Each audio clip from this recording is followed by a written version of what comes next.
I would like to ask if you can comment on the presence of so many souls incarnate at the moment on the autistic spectrum with autism or Asperger's syndrome. Please? Thank you. Okay, well, I can respond to that. I have a son with Asperger's syndrome myself. There are many levels, as there are with all questions, to look at this one.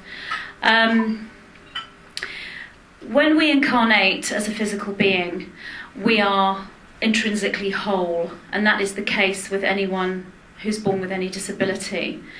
The autistic and Asperger's children have an energy about them that is predominantly a male energy. If you look at the way that the male brain works, they have a very predominantly male energy. They are here to teach us many different things. They're here to teach us. It's not the case that they have been born with some problem, that they are out of alignment, or that they have a disability or a weakness. That's the way that the mainstream medical profession will look at this. The truth of the matter is that every being is intrinsically whole and has its own unique set of energy patterns and is here to learn different lessons and is here to teach us. And the autistic and Asperger's children, yes, there is a larger collective. On one level, they are here to teach us that there are certain toxins in our environment that are creating, on a physical level, creating what we would perceive on a physical level to be disabilities. So they're here to teach us about chemicals in vaccines and foods and toxins in the environment. But they're also here to teach us that even with those disabilities and those what we would perceive as toxins on a physical level, even within that they are intrinsically whole and that they are extremely loving. One thing about Asperger's and autistic children is they do live within the 0 point. They do live within the now moment. So anyone who is around an autistic person will know that they don't embrace the past or the future. They don't really relate to time. They're very much in the now moment. We can learn a lot from them. And I, as a mother of an autistic child, when I first had the diagnosis, I kind of knew he was different when I was pregnant. When I had the diagnosis, he was 2.5. And I remember sitting in the car just crying and crying and crying. And then at that time I was communicating with one spirit guide entity rather than a collective. That's how I perceived it. And he came in and said, you know, why are you crying? And showed me this future reality and this timeline, and showed me that my son was no different today than he was yesterday before I even knew about the diagnosis. And then I just had this positive energy, and I thought, there's a reason for this. There's a reason I am his mother. And if it hadn't been for me having an Asperger's child, I don't know as I'd be here today doing what I'm doing, because I learnt about the education system through having an Asperger's child, because he didn't fit into the education system. So I learned about the negative aspects and the control within the education system. So I looked for a freer form of education, and I discovered home education. And it was through home education that I learned about allowing a child to discover their own abilities and their own talents, and that in itself taught me about my spirituality. So the whole experience of having an Asperger's child helped me to grow and helped me to know as a parent who I was. So there are many positive aspects to why they come to us. I also feel that all children choose their parents, and I know that on a soul level that's the case when your incarnation is conscious. There are cases where it's not, but looking at the cases where it is, looking at most of the children on this planet from an overview, they have chosen their parents, because the incarnated autistic and Asperger's children are consciously choosing their incarnations. So they've chosen their parents, and some parents will be the right parents for them. They'll know how to deal with them, and it will teach them so much. A real challenge on many levels. So it's very much a global thing, really, the autism. But I'll pass on to Jessica and Paul so that they can add their input. How many of you know have a child, first of all, with any of the Aspergers, isn't it? Autism, anything like that, mildly, or dyslexic, or all those, yeah? So all three of us have to a certain extent. Yeah. Keith and I, we work with them. You work with them, okay. So have you noticed that there are more and more and more being born? And the reason is they're not here to conform. They are not here to be this, like we're going to fit in a box. We are not going to do it. We are going to shake the system up. We're not going to eat what you say. We're not going to do what you say. And it's very much what Magenta's saying. They're in the moment.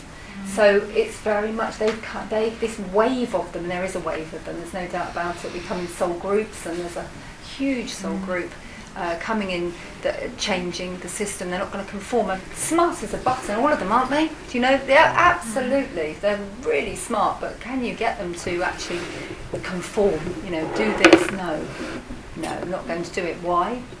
Yeah, so lots of waves of new energy coming in. I just wanted to say that there's synchronicity, because day before yesterday I saw a video on YouTube, and I don't know whether any of you saw it. Carly from Canada, she's got Asperger's, and she's 14 years old now, and she was trapped in her body and doing the flapping and the banging her head and all of that. And they put her in front of a computer, and she started typing. Yesterday, didn't Yeah. they? She's so super intelligent, and she's explaining about what's going on with her. And so people are starting now to understand. I mean, she's on Twitter, and she actually answers questions from people all over the globe about autism. I think it's amazing. One thing I've experienced myself with people with autism, I don't really like to label them really, but because we do in this world, but I've found that I've developed telepathy. Yeah, interesting. Yeah, very much so, because obviously they can't really communicate. But it's like, Can't really communicate. well, no, I mean like In a way that we established do. manner that we yeah, right, like okay. specificate, like Yeah. So it's a mind communication. it is definitely but it's more like an energetic exchange. And again, it goes back to that thing I said earlier on about feeling. When you are in touch with your feelings, that's how your intuition opens up. And then you can communicate. And even with people, general people, I'm quite telepathic. I know they're thinking about me, or sometimes I have a conversation with someone, and it's really strange. It's like something's opening up here. Something quite different is opening up. And I think definitely, have you experienced? That's what I tend to find is the ways of communication. They communicate when they want and if they want, and only I find with certain people as well.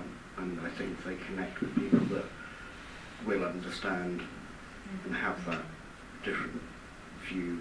And to the main public, if you like, they tend to appear abnormal, wrong. So when you have a personal energetic connection, then you start communicating on their level.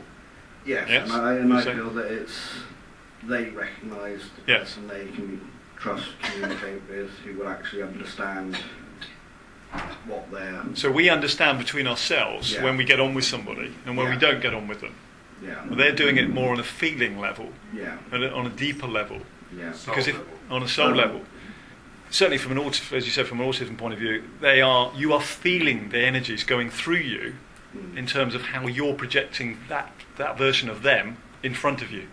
Yeah. So they understand that and are communicating through your feelings. So you find with each individual one, you attune to them on an individual level, Oh, definitely. rather than just a generalistic. Yeah, treat them in it's all the the same with anybody. It's Yeah. a very individual level. So they're their own frequency band, Yeah. so yes, their own set of unique frequencies that you attune to. But they push you into communicating with them on a telepathic level. Yeah. So that's what they're doing to the entire system, like the education system. If the education system has to deal with 1 or 2 autistic children in a school, then they can handle it, and the education system won't change. But all of a sudden, if they're flooded with these children that, like Jessica says, will not fit the model, then the education system has no choice but to change. Because they aren't each unique, that was my point. They're each unique individuals. They have to be treated individually. Yes, rather than as this global curriculum, this school model. It doesn't work.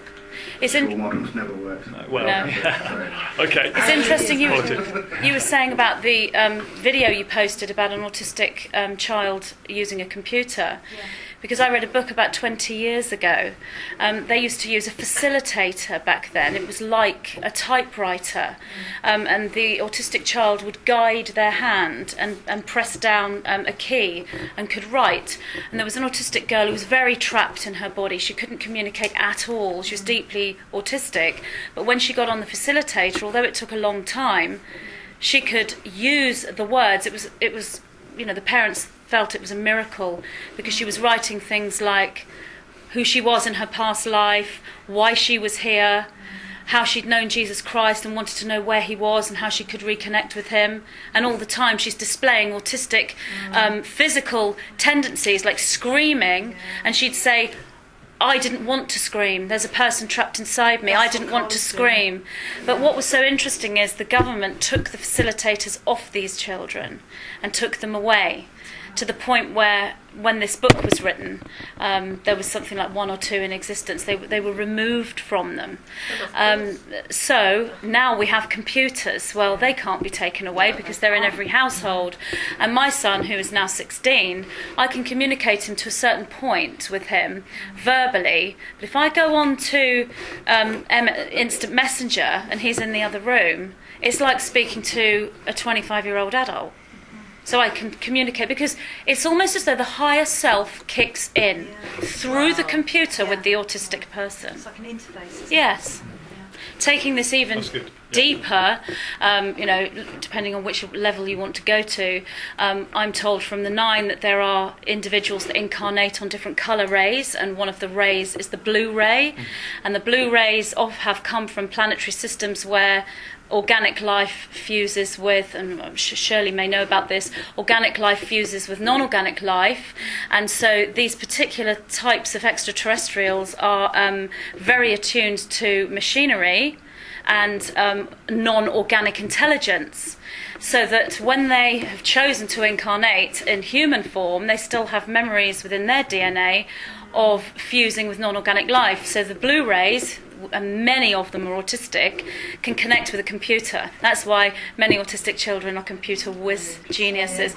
I also found that with one young man that I work with, that I tend to observe and tune in, it's like he vacates. It's almost as though he's a conduit and he goes up to other levels of dimensions. If you stand away from him, so if you're at the end of his bed and he sees you, and then if you were to sit next to him, he will suddenly not see you and then see you and jump. It's almost as though he's gone somewhere. So it's almost like he's going up through different dimensions. It's almost as though he's got the whole lot there. Yeah.